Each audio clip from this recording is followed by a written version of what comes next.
I remember yelling at my parents, "Why me? Why can't they find out what's wrong?" Welcome to Diagnose This, where future doctors come to think differently so you don't miss what others did. In this series, you'll explore real patient cases that stumped even experienced physicians. As you watch, focus on how the patient is described. Remember, on your exams, you won't see the patient, you'll read the vignette. So train your mind to visualize, connect the dots, and think clinically. Grab your notes, sharpen your instincts, and let's see if you can diagnose this. LaRue Hawley was healthy and active until the year she turned 15. One day in class, she noticed a strange problem. She didn't realize it then, but it would change her life forever. It felt like my tongue, like my inside of my mouth was getting enlarged. I felt like my tongue was bigger than everything else in my mouth. I started noticing that my speech was becoming slurred. I couldn't pronounce some of the words, and some of the kids were like snickering in the background. At first, LaRue blamed the episode on a bad sore throat. But over the next month, her difficulties with speaking and swallowing came back. Then she started noticing weakness in her hands and legs. I didn't have any strength. It was difficult to sometimes pick up a glass of water.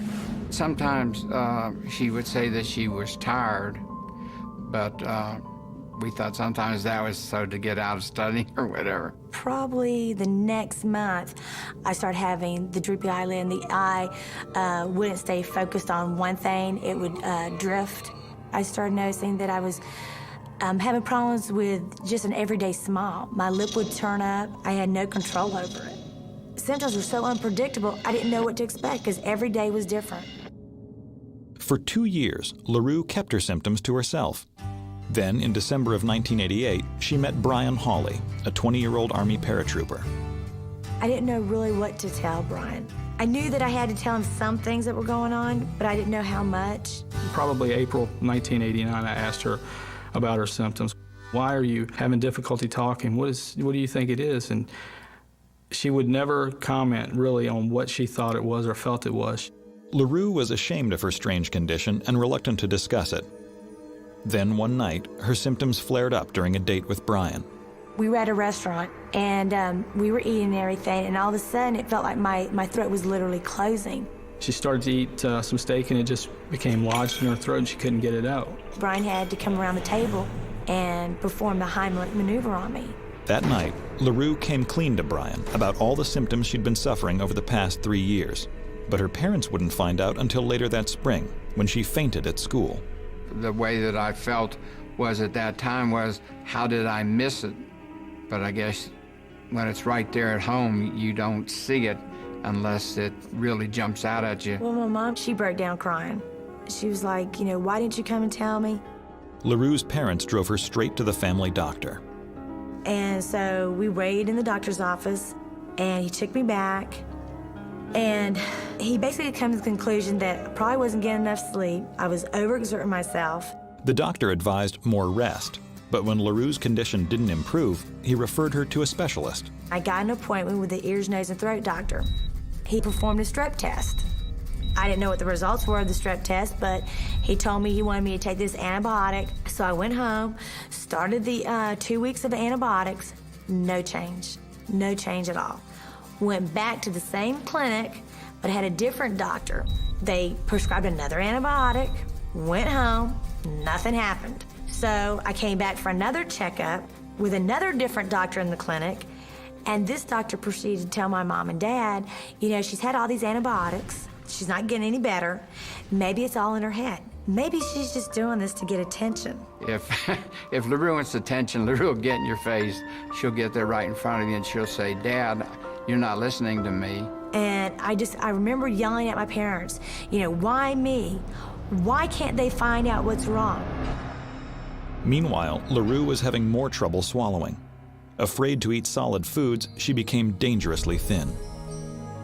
She probably lost 20 pounds in the few months that she and I had been together. LaRue's 5'3", and I just, weighing at 89 pounds or 85 pounds at that height was, to me, unhealthy. Every time you turned around, it was like the worse her symptoms got. The more she couldn't eat, the more weight she was losing. Scared and confused, LaRue went to see yet another specialist. And this time I was seen by a cardiologist. The cardiologist gave me the stress test and basically told my mom and dad, well, you know, she is a female, she has a menstrual cycle, maybe she's not getting enough nourishment and that's why she's fainting. I literally started doubting my sanity.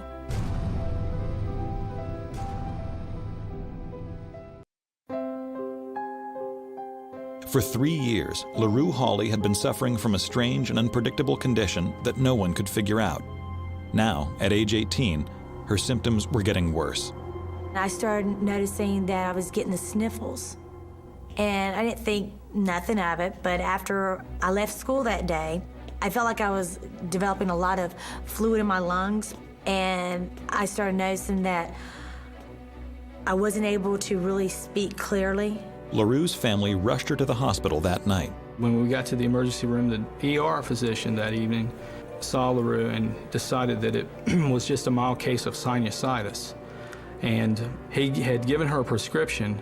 The doctor, before I left the emergency room, was like, you know, we want to at least get 1 dose of the antibiotics in her because of her fever being so high. Well, we sat there for hours because I literally couldn't swallow the pill. My mom took the antibiotic and shoved it down my throat with her 2 fingers. After we got home, we started to see more symptoms in LaRue's breathing. She started to gasp, wheeze more. She started to have purplish lips. I told my mom and dad, I said, you know, I feel like my chest is going to shatter. Every time she would take a breath, you could just hear the crackling in her chest. My oldest brother, Richard, came into the room, and I remember him leaning over the bed, looking at me, and he turned to Brian and my mom and said, if we don't get her to the hospital now, she's gonna die at home. Luckily, I believe we probably got her there just in the nick of time. They took LaRue back into the ER, and we were sitting there for hours not knowing what was going on. Meanwhile, LaRue was fighting for her life. Suspecting a lung infection, the doctors gave LaRue intravenous erythromycin, a common antibiotic.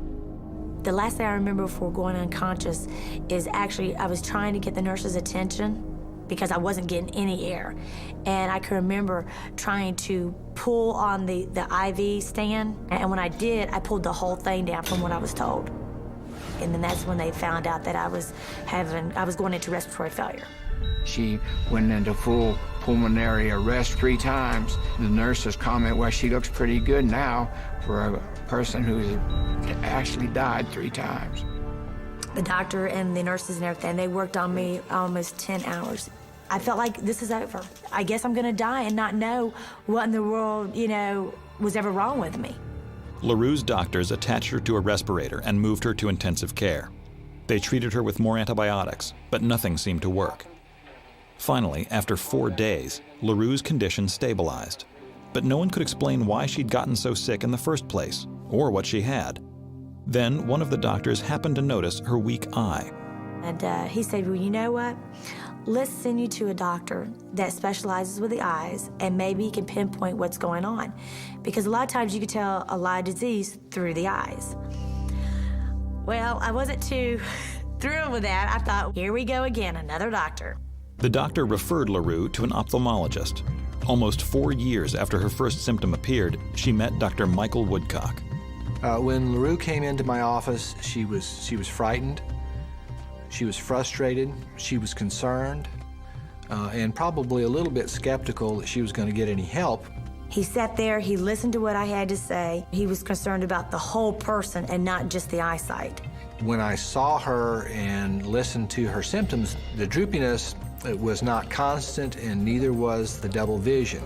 Those 2 things together made me immediately suspect something that was unusual. So what I did initially is I had her gaze up and down, up and down. I did that for about 20 seconds, and that weak eyelid actually got weaker. Her double vision got a little worse, and so I was very, very suspicious that she had myasthenia gravis. Myasthenia gravis is a chronic neuromuscular disease that affects roughly 1 in 14,000 people. It's triggered by a short circuit in the immune system that causes the body to attack itself at the point where nerves connect to muscles. The disease disrupts normal muscle function in the arms, legs, eyes and eyelids, face, mouth, and throat. It can cause respiratory failure and, in rare cases, even death. So I listened to him and everything, and at this point, I'm like, okay, this is kind of far-fetched. To make his diagnosis, Dr. Woodcock tried tensilon, a chemical that helps nerves communicate with muscles in patients with myasthenia. We gave her a small dose of tensilon, and that droopy eyelid that was sitting down here went whoop like this, and that eye that was sitting out to the side and down came zap right in line with the others so that they were lined up looking at the same place.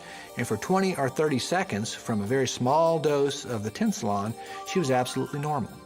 I remember feeling very dizzy and kind of nauseated. But the test confirmed his suspicions of it being myasthenia gravis. And from there on, he referred me to a neurologist up at Chapel Hill. She was one tough little kid at the time and had been through much more than most individuals will experience in a lifetime. LaRue soon learned that myasthenia patients can have violent respiratory reactions to certain drugs, like the antibiotic that she'd received in the hospital. Myasthenia gravis is very unique in that it fluctuates on a day-by-day basis. In fact, the only thing predictable about myasthenia is its total unpredictability. He ran more tests, did more strength, exercise techniques. By him doing that, I really was able to see that my body was extremely weak. A decision was made to treat her with very high doses of prednisone, a steroid designed to shut down abnormal parts of her immune system. LaRue's condition improved noticeably, but for a better long-term outcome, Dr. Howard suggested surgery to remove her thymus gland. And the thymus gland is an immune organ. It's what develops our immune system as an infant. But as we reach young adult life, it sort of shrivels up and disappears, except in a patient with myasthenia. Dr. Howard explained that the thymus gland may be responsible for triggering attacks in patients with myasthenia gravis. Removing the gland would be risky, but leaving it in LaRue's body would be even worse. Without treatment, LaRue would have continuing fluctuating muscle weakness. She would have easy fatigue, and that would persist and actually would get worse over time. In March 1991, 4.5 years after her first symptom, LaRue's thymus gland was removed. The change was dramatic. LaRue has no evidence of muscle weakness whatsoever. She's the mother of 2 very active twins. To be able to be a mother, have the condition that I have, it's just a blessing. And that's just great to see her back the way she was when we first met. LaRue still takes regular doses of steroids, but she is able to lead a normal, active life, thanks to the doctors who finally gave her a correct diagnosis. Myasthenia is a disease because it's not recognized well. It tells us that we often think in the box, and we don't think out of the box. And it tells us that we have to really listen to what patients tell us. I think all people, they need to advocate for themselves because nobody walks in your shoes. You're the only one that can tell the doctor how you truly feel. All right, how did you do? Drop a comment below and let us know. At what point did you first suspect the diagnosis? What were the key clues that tipped you off? If you didn't get it, don't worry. Even experienced physicians have missed these rare or tricky cases. Although they missed it, you won't. This is where future doctors come to think differently. If you need help to build strong, personalized systems for USMLE success, check out USMLE StepMate. We've got the structure, support, and strategy you need to turn clinical clues into exam confidence. Like and be sure to subscribe if you'd like more content like this.